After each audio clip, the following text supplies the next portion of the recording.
I am Kevin Iole, and my guest right now, if you want to say he lapped the middleweight division, he has got wins over number 1, number 2, number 4, number 5, and number 10 in the UFC's most recent top 10. And I should say 2 wins over number 2. And that, of course, is the champ, Israel Adesanya, on Saturday in Houston at the Toyota Center. He will be facing his nemesis, I guess you could say, Robert Whittaker, the ex-champion. One of many, because many men wish death upon me.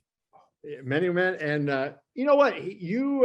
I know you said you beat him twice. You knocked him down at the end of the first round and you put him out at the end of the second round.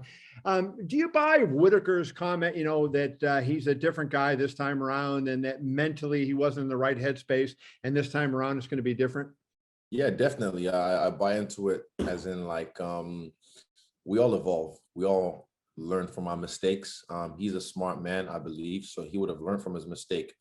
But there's always that trap of falling back into old habits. So yeah, he has, but at the same time, the fuck you think I've been doing since 2019? I don't sit here and twiddle my thumbs. I've evolved as well, and I've made some mistakes that I've learned from. The one thing is that I've covered combat sports for a long time, and a lot of times, the old adage is in a rematch, the guy who won the first one wins the second one, even by more decisively. But, more recently, I've seen that maybe not be the case and that it's hard to get motivated, for the second time when you've already beat the guy as decisively as you have. How do you overcome that? What do you do to try to make sure that that doesn't hit you and that, you don't lose the motivation that you had the first time around? I put that pressure on myself. I put that pressure on myself to the point where I'm like, I can't lose to this guy. So it feels like a new fight to me. I know I've already beat him, but I don't. Similar to what I said to him in the first fight, after the first round, he was looking at the screen to see what happened, and I called him. I was like, "Hey, don't worry about that. That's in the past. Focus on me now." And I feel the same way. Like what happened is in the past, and I understand that he is a different fighter now. But guess what? So am I. So I'm focused on right now and focused on this weekend. I think a lot of people questioned your grappling after the Jan Blachowicz fight for the light heavyweight title, and you came back in the Marvin Vettori fight. And I don't know if you were trying to make a statement there, but when he had you down, had your back at one point, seemed like you had a little fun as you got out of that potential rear naked choke. Yeah, I did. I wasn't really trying to, but yeah, and that was even me trying to flex my grappling too much. I was just escaping something that I was put in. But I was never in danger in that fight. My heart didn't even skip a beat, didn't even lift a level. But I really look forward to Robert trying to grapple me this fight because he never grappled me the first time. And they all learned really quickly. All of them learned, Brunson, ask him about me, what I feel like in the clinch. Who else? Tavares, you can ask him, and this is all respect to those guys, but they all say he's stronger than he looks. Is that frame, the lanky boy frame. You look at a guy like Deontay Wilder, how he packs a punch, because they said the same thing. Israel has no knockout power. He's so skinny. And I'm like, I'm dropping fools left, right, and center. And I'm like, you haven't seen my kickboxing career if that's what you're saying. So, yeah, they're in for a rude awakening. I'm looking forward to the exchanges, the scrambles this weekend. You got to think, just looking at what Whittaker did last time and knowing that he has good wrestling, that's what he has to try to do. He'd be a fool to go back in the fight and try to just stand there. You counterpunched him to death in that first fight. So he would be a fool to try that same thing, I would think. And I don't think Robert Whittaker's a fool. I don't think either, but he's going to try and mix it up. He's going to try and mix it up to get me worried about the takedowns. But this is not this ain't my first rodeo. He's not the first guy to try that. So I don't know why people think this is some new way to try and get me. I'm like, bro, I've had people try and do that my whole UFC career. Even my first UFC fight, all the guy did, shout out to Robert Wilkinson, was trying to take me down. Excuse me. So yeah, I'd say he'll probably pretend or try and show some looks on the feet. But he wants to get me to the ground. And like I said, I look forward to that. You're an interesting guy in that you find motivation in a lot of different things. And, you're two good friends in the UFC, Kamaru Usman. A lot of people are calling him the pound for pound best in the world. We have him at Yahoo Sports as #1. Some people are calling him the greatest welterweight of all time.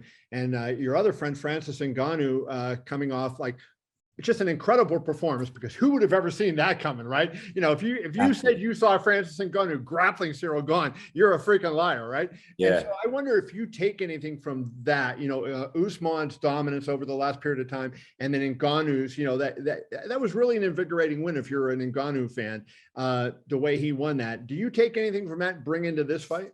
100% inspiration, both of them, especially Francis's last fight, inspiration, because I was talking to Francis a week before the fight. We spent maybe an hour on the phone talking about various things.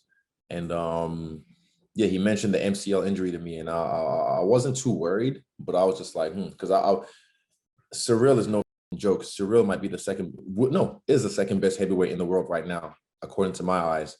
There's one more other guy. I can't remember his name now. This white kid. But anyway, like Francis, I think, yeah, the English guy. Yes. Yeah. That guy is dangerous. I like that guy. Yeah, what's his name? Cyril, sorry. Francis is, the way he took out Cyril for me was inspirational. The way he rallied up after being down 2 rounds, he rallied up and rose to the occasion and beat him where no one thought he would.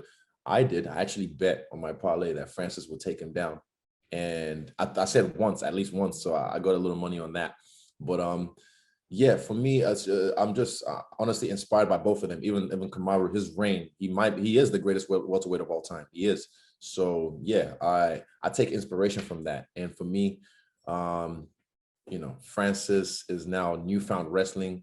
Kamaru has got this, you know, newfound KO power. And yeah, stay tuned. You might see some surprises this weekend if it presents itself. I know Adesanya always has something up his sleeve, so there's going to be something different with Adesanya when he's in the ring. But let me ask you to follow up on the Usman question. You know, there's a debate, you know, is it him or GSP? You know, I said on a recent interview that I did that I thought that it was Usman, given, you know, who he has beaten and how he has beaten them over the period of time. But Anderson Silva is still sitting out there. And even though you have a win over him, Anderson Silva still has that special place among MMA people. What do you feel like you have a chance to overtake him as the MMA GOAT? And if so, what is it that you have to accomplish to get there? Or MMA middleweight GOAT, I should say. Yeah, I know what you mean. For me, it's not really a race, or I don't chase those numbers. You know, they happen to chase me because I keep winning, but it's not. Fighting is an art form. It's expression, and art is very subjective. So some people have him as the middleweight GOAT. Some people have, you know, me at the moment, but I don't feel like I don't, because I'm still in it. I don't feel that. I still feel like I'm still working towards that status. I don't know what my streak is in middleweight right now, but it's close to him or something. But I don't worry about those numbers. All I just worry about is the fight in front of me and winning. And yeah, creating my own legacy. But trust me, I would be lying if I said it's public knowledge. I've been inspired by Anderson Silva since my start in this career, because of the way he played the game. And yeah, I just keep doing me, and the numbers chase me. I know I talked to you about that fight with Anderson Silva and how emotional it was for you, but you know, I don't know that I've ever asked you this question, and I'd be curious to hear what you have to say. Anderson at the weigh-in began to cry when you walked up to him, right, and approached, and you know, and I'm curious what you made of that as you saw Anderson get into tears and whatnot. Was it because he saw himself in you, or what did you think it was? That was a special fight, man. Just beyond the cage. You know, when he started to choke up, he got me choked up because I'm an empath as well. But then once I got off the stage, I switched back on because I was like, this guy, he's crafty. So this is before the fight, so I wasn't gonna get in my emotions. And then Eugene tried to tell me after the fight, like, I was like, oh, don't worry, I'm not biting into it. I'm not gonna take it easy on him. I'm coming for his head because he's crafty. But I believe his emotions were real. I believe I don't know what he was going through in his personal life or what that moment meant for him. You can ask him about that. But for me, I remember like clapping and like doing the Will Smith, like, you know, the GOAT, like pointing at him. And yeah, you have to ask him about that. But for me, it was a special moment because it got me choked up as well. And even on the mic, you can hear it in my voice. I was a bit like that. But yeah, he's a special fighter, man, to me. And he'll always have a special place in my heart as a fighter, as an artist, because he's one of the best to ever do it, not just across MMA, across fighting, combat sports in general. You see, one of the things we're seeing happen nowadays is, a lot of MMA fighters are crossing over into boxing and doing boxing. I know you've had some experience in many forms of combat sports. Was that ever anything you would do? Do you motivated by that? Or do you think that that's just people who are desperate looking for attention and money? Everyone has their own reasons for going over there. But for me, I don't know. I like fighting. I've done boxing already, done that dance, bought the t-shirt. I like fighting. I want to express myself to the full-fledged of my abilities, use all my limbs, all my arsenal, all my weapons, and that's why as a fighter, I humbled myself. As a kickboxer, I humbled myself and I was like, let me learn, this whole grappling thing. Let me learn MMA so I can feel like a full-fledged fighter. Because for me, maybe it was my ego. I was like, as a kickboxer, I knew I could face some nerd with a blue belt or purple belt that would just fuck me up without a single punch. So that was me as a kickboxer. And I was like, man, I never want a man to feel they can checkmate me anywhere. So that's why I humbled myself and I learned fighting. This is real fighting. Even if you're just a jiu-jitsu player, you're just a boxer, you're just a kickboxer, whatever, just a wrestler, you're a very, very limited form of fighting. That's what you're in. But if you want to fight, if you want to be fully expressive, MMA is where it's at. So that's what I wanted to do. I want to be fully expressive, and that's why I moved to MMA, and now I'm the UFC middleweight champion. How long in your MMA training did it take before you said to yourself, hey, I'm going to be good at this too? Because you knew you were a great striker, right? But to be able to get off your strikes and set them up when you have guys trying to take you down and trying to, to break your arm and all those kind of things. How long was it in your training in MMA before you felt like you knew that you were going to be something special in MMA? I knew from the first time I got into combat sports, I was going to be great at it. It was UFC 90. I saw Anderson Silva on pay-per-view live beat Patrick Cote. Yeah, and I was like, yo, if this skinny black guy can do all this, I'm skinny and black. And I already watched DVDs of him beforehand. So I just knew like, I'll be great at this. And then I started my kickboxing career, but I always knew that my goal was being in the UFC. And I always just knew I would be great at it. So yeah, from the jump, from 2008, I knew I'd be great. MMA, or jujitsu, I guess, is a lot about repetition, right? And how long it takes somebody to get a black belt. And you think of all the repetitions they do. Are you kind of the learner, like, you have to have somebody explain and show it to you over and over? Or are you a visual learner where you look at it and say, hey, I see what he did there, I can do that? Now I'm a copycat ninja. So I see something and I'm able to just replicate it. That's why I'm a great dancer. And I've said in a few interviews, this camp, I've tapped back into my younger self, which is the kid that would learn something today and then use it on you tomorrow. That's who I was, and I still am, that's who I am. So I've gotten more comfortable in that space where I'm just like, nah, step in your own light. Because when I was coming up in this game, people were like, yo, that kid's special, man. That kid's a special fighter. And I never really gravitated towards that. But then there's moments of my career where I haven't, I stood in my own light, but now I'm like, I'm 10 toes deep in my own light, standing in my truth, standing in my presence. Yeah. Do you feel like that's what makes you so difficult? Because let's talk about Whittaker. He knows what you have done, but he doesn't know what you might have seen and decided, I want to try and pull in the fight. And do you think that's what makes you so difficult to prepare for? Yeah, I mean, like, if it ain't broke, don't try and fix it. So a lot of these guys keep getting fucked up on my stand-up that I'm just like, man, I'll keep doing it. But then they need to present me different challenges if they want to see some other sides of my game. But sometimes I might surprise them. I mean, have I ever shot for it? I don't think I've ever shot for a takedown. But the day I do, it'll be the easiest takedown in the UFC because no one's going to expect it at all. Right. No, of course not. It'd be like Francis Ngannou going for a takedown. Exactly. I'm saying, like, the day I do would be the easiest takedown in the UFC because no one's going to expect that from me at all. So, yeah, it's chess, not checkers. Let's wrap on this, Izzy. I mentioned at the outset, it's almost like you're lapping the field here. If you beat Whittaker on Saturday, you'll have 2 wins over number 1, 2 wins over number 2.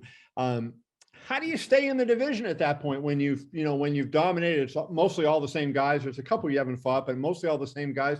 Or does all of a sudden light heavyweight become an issue again?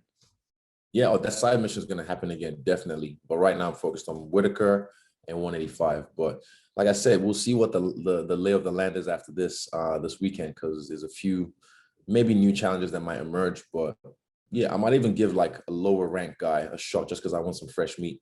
Or I might, if one of my other children does something really good and knocks someone out crazy, I might give him a shot again. So we'll see. I guess I should ask you this question then, because it was a big topic last week. I was at the show. Sean Strickland beat Jack Hermansen. I didn't think it was Sean's best fight, but you know, he called you out after the fight. What did you think of his performance, if you saw it? I didn't watch it, but I saw the highlights on Instagram, and my friends, because I was training at the time, my friends said he just jabbed him up. So yeah, I mean, everyone's gonna call me out. I'm the guy with the target on his back, the gold target on his back. So yeah, even what's it, Hermansen was calling me out as well before the fight. So yeah, it was yeah, I didn't watch the fight. Wait and see. We'll see on Saturday night. Yeah. Saturday night, UFC 271 at the Toyota Center in Houston. This man, the great Israel Adesanya, will do a rematch against Rob Whittaker. Izzy, always fun to talk to you. I wish you the best on Saturday, my friend. Easy. Thank you, my man. See you, Appreciate it, bro. Kevin.